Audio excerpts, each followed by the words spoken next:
پروری، غریب پروری. غریبوں کا بھی دل نہیں کرتا غریبوں سے دوستی کرنے کو، وہ بھی کسی تگڑے بندے سے. غریب 3-4 غریب مل کے ایک غریب کی مدد کرنے شروع کرے نا تھوڑی تھوڑی، تو ہمیں وزیروں، مشیروں، ایم پی، ایم این اے کی ضرورت ہی نہ رہے. امام حسین گزر رہے تھے. امام زین العابدین فرماتے ہیں کچھ لوگ زمین پہ بیٹھ کے روٹی کھا رہے تھے، تو انہوں نے امام صاحب سے کہا حضور آ جائیں. تو امام صاحب گھوڑے سے اترے، زمین پہ بیٹھ گئے، اور جب ان کے ساتھ روٹی کھائی تھوڑی سی، امام علی مقام اٹھنے لگے تو کہنے لگے حضور اور کھائیں. فرمانے لگے قسم بخدا ابھی کھا کے آیا تھا، اور کبھی روٹی کھا کے میں نے فوری طور پہ دوبارہ نہیں کھایا. بیٹھ اس لیے گیا ہوں کہ تمہارا دل نہ ٹوٹ جائے. دل بدستاور کے حج اکبر است. عزیز دوستو، غریب پروری، بہادری، اور سب سے بڑی بات یہ کہ قناعت پسندی، تھوڑے پہ گزارا. یہ جو ہم روز دکھ سناتے ہیں نا اپنے بیٹوں کے، بیٹیوں کے، پریشانیاں آزمائیاں ہم نے طاری کر لی. میں اکثر کہتا ہوں کسی کی بیٹی اتنا کام نہیں کرتی اس کے ہاتھوں پہ چھالے پڑ جائیں، لیکن حضور کی بیٹی کرتی ہے. محبوب کی شہزادی یہ کام کرتی ہے کہ ہاتھوں پہ چھالے پڑ جائیں. نبی پاک صلی اللہ تعالی علیہ وسلم کی شہزادی یہ کام کرتی تھی، ڈیوٹی کرتی تھی ذمہ داری سے. اور کنز المال میں وہ چمکتے دمکتے لفظ حدیث کے موجود ہیں کہ اونٹ کے بالوں کی بنی ہوئی چادر اوڑھ کے سیدہ فاطمہ چکی پیس رہی. محبوب نے دیکھا، آنکھوں میں آنسو بھی آئے. پتہ فرمایا کیا؟ فرمایا فاطمہ بیٹا دنیا میں تھوڑی سی تکلیف برداشت کر، آخرت کی ساری عزتیں اللہ تجھے ہی عطا فرمائے گا. اپنے گھروں کے اندر یہ خوبصورت ماحول لائیں. اور پھر سب سے بڑی بات یہ تھی کہ ان کا جو رشتہ تھا نا مصلی کے ساتھ. سبحان اللہ.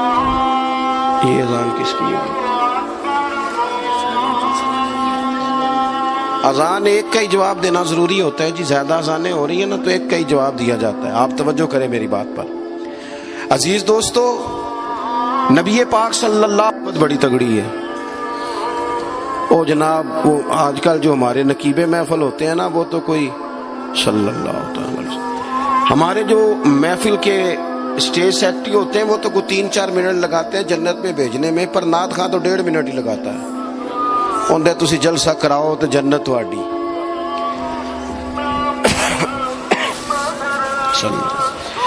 یاد رکھیں کہ نسبت کی مضبوطی ایک بڑی عظمت ہے. اللہ والوں کی نسبت بڑی چیز ہے، اور خدا دے یہ دولت تو یہ بڑی چیز ہے، یہ بڑی چیز ہے. یاد رکھ لے میرے عزیز کہ جب آپ کا رشتہ اگر نسبت تگڑی ہے تو عبادت کرنے سے تو اور تگڑی ہو جائے گی، مصلی پہ بیٹھنے سے تو اور مضبوط ہو جائے گی. آپ نبی پاک علیہ السلام کے گھرانے کا ترک دیکھیں تو وہ عبادت سے بڑا ان لوگوں کا شغف ہے، اللہ اللہ کرنے سے بڑا ذوق ہے. ہم نا پہلے بھی کمزوریاں کافی تھی، پر جب سے موبائل آیا نا یہ موبائل تسبیح کی جگہ پہ آیا ہے. ہاتھوں میں تسبیح ہوتی تھی جہاں موبائل آئے. مصلی کی عبادت، ریاضت کمزور کر لی ہم نے. رسول پاک صلی اللہ علیہ وسلم کا اپنا طریقہ یہ تھا کہ حضرت عائشہ صدیقہ رضی اللہ تعالیٰ عنہ فرماتی ہیں کہ حضور نے ساری رات نماز پڑھی اور قدم شریف میں ورم آ گیا. کبھی آیا ہمارے پیروں میں ورم عبادت کر کے؟ ساری رات نماز پڑھی، قدمین شریفین میں ورم آ گیا. اور جب قدموں میں ورم آ گیا نا تو فرماتی ہیں میں نے عرض کی یا رسول اللہ آپ کے تو صدقے اللہ اگلے پچھلوں کے گناہ معاف کرے گا، اور آپ اس قدر زیادہ آہوزاری کرتے ہیں. تو نبی پاک علیہ السلام نے فرمایا عائشہ تم نے کہا ہے نا اللہ میرے اوپر بڑا مہربان ہے، اللہ بڑا کریم ہے، اس نے مجھے رسولوں کا امام بنایا ہے، اپنا محبوب بنایا ہے، تم ہی کہہ رہی ہو نا یا رسول اللہ؟ ہاں. تو فرمایا پھر میں اپنے رب کا شکر گزار بندہ نہ بنوں. حضور کثرت سے عبادت کرتے. سیدہ فاطمہ رات کو زیادہ وقت مصلی پہ گزارتی. حضرت امام حسن اور حسین لمبی عبادت کرتے. 9-10 محرم کی درمیانی رات تھی. عمر بن سعد امام علی مقام کے پاس آیا کہ کہنے لگا حسین 2 ہی باتیں ہیں، یا جنگ کریں گے یا آپ بیعت کریں گے. تو امام حسین فرمانے لگے اس طرح کرو، ایک رات کی مہلت دو، صبح بتاؤں گا. امام صاحب نے اسے کہا، وہ چلا گیا.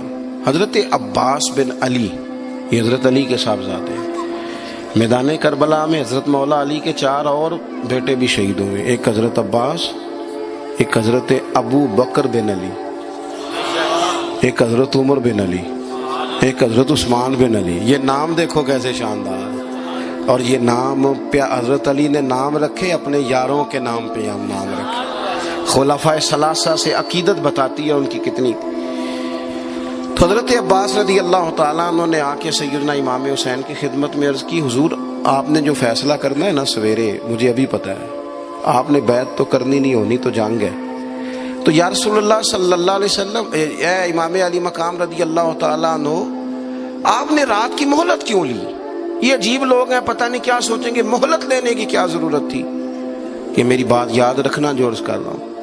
امام حسین فرمانے لگے، عباس تیرا کیا خیال ہے، سوچنے کے لیے ٹائم لیا ہے تو حضور پھر کس لیے لیا ہے؟ تو کیا جملے ہیں امام حسین کے. فرمانے لگے، عباس تجھے پتہ ہے نا مجھے سجدوں سے بڑا پیار ہے، سجدوں سے پیار ہے، دعاؤں سے پیار ہے، عبادت سے پیار ہے. میرا دل کرتا ہے ایک رات رہ گئی ہے میں رج رج کے سجدے کروں، اپنے مالک کے حضور اپنی پیشانی رکھوں، خوب دعائیں مانگوں. تو ان کا تو عبادت سے اتنا شغف تھا. آخری بات سنیں، یزید تو ظاہری طور پر کلمہ بھی پڑھتا تھا، سارے کام کرتا تھا. امام حسین کیوں نکلے اس کے خلاف؟ اس لیے کہ فاسق و فاجر تھا، شرابی بدکار تھا. صحیح بتانا، صحیح. اس بندے کی جیب میں خود ڈھیر سارے گندے گانے ہوں، وہ امام حسین کے نام کی ایک دیگ پکا لے تو امام حسین خوش ہو جائیں گے؟ جو وہاں لڑکیوں کے اسکول کالج کے سامنے روز کھڑا ہو، وہ کہے کہ میں نے 6 نعرے پورے لگائے امام حسین کے نام کے، تو امام حسین خوش ہو جائیں گے؟ امام حسین کی کاز کیا ہے؟ وہ کہتے ہیں کہ ایسے لوگ جو فاسق و فاجر ہوں، اعلانیہ گناہ کرنے والے، وہ کبھی بھی عنان حکومت پہ آنے نہیں چاہیے. اور اگر ہم سپورٹر ووٹر ان لوگوں کے ہوں، ہم انہی لوگوں کے سپورٹر ووٹر ہوں جو ظالم ہیں، فاسق و فاجر ہیں، اور ہم بات کریں امام حسین کی، ہم سے نہ رقم ہوں گے قصید یزید کے. ہم لوگ تو حسین کے سیرت نگار ہیں. دورنگی چھوڑ کے یک رنگ ہو جا، سراسر موم ہو جا یا سنگ ہو جا، آپ کبھی کسی ظالم کے سپورٹر نہ بنے. کبھی بھی آپ کو پتا چل گیا بندہ غلط ہے تو ڈٹنا سیکھیں، کھڑے ہونا سیکھیں.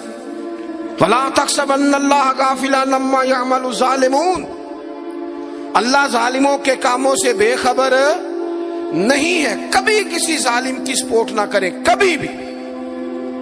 میرے نبی پاک علیہ السلام نے فرمایا، جس نے زمین کی ایک بالشت پر ظلم کیا نا، اللہ 7 زمینوں کا طوق بنا کے قیامت کے دن اس کے گلے میں ڈال دے گا.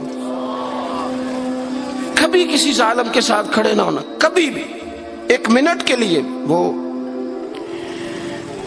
ایک دفعہ ایران کا ایک بادشاہ تھا، تو اس نے سوچا کہ میں اپنے بیٹے کو نا گھوڑ سواری سکھا لی ہے، تیر اندازی سکھائی ہے، تو میں نا اسے دین بھی پڑھاؤں. اس نے ایک بزرگ عالم کا انتخاب کیا کہ میرے بیٹے کو آپ نا کتاب و سنت پڑھائیں. تو بچہ ایک زمانہ استاد کے پاس کئی سال جاتا رہا. جب اس کی تعلیم مکمل ہو گئی نا، تو ایک دن فارغ ہو گیا. جس طرح ہمارے ہاں چلے آمین ہوتی ہے یا دستار ہوتی ہے، بچے کی تکمیل ہو گئی. ایک دن ویسے ہی استاد صاحب نے گھر بلایا، کہا پتر میرے پاس آؤ. بچہ چلا گیا تو استاد صاحب نے اندر سے کنڈی لگا لی اور بچے کو کافی سارے تھپڑ مارے، کھینچا، زد و کوب کیا، مارا. بچے نے گھر آ کے والد کو شکایت لگائی تو والد کہنے لگے، پتر تیرے استاد عالم فاضل بندے ہیں، ایسے بلا وجہ مارا، میری سمجھ میں نہیں آتا. ماں کو کہا تو اماں کہنے لگی، پتر تیرا باپ کہتا تو ٹھیک ہے، چلو حالات بدل گئے، زمانہ بیت گیا، وہ بادشاہ فوت ہو گیا، یہ بیٹا تخت پہ بیٹھا. اب وہ درد نہیں جاتا تھا اندر سے کہ استاد نے زیادتی کی میرے ساتھ. اس نے پہلا حکم یہ جاری کیا کہ میرے استاد کو بلاؤ.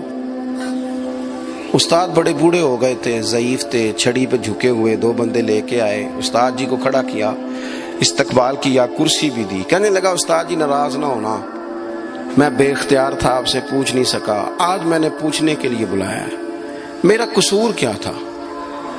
استاد صاحب نے یوں آنکھیں کھولی، کہنے لگے، پتر یہ جو آج دن آیا نا، اسی دن کے لیے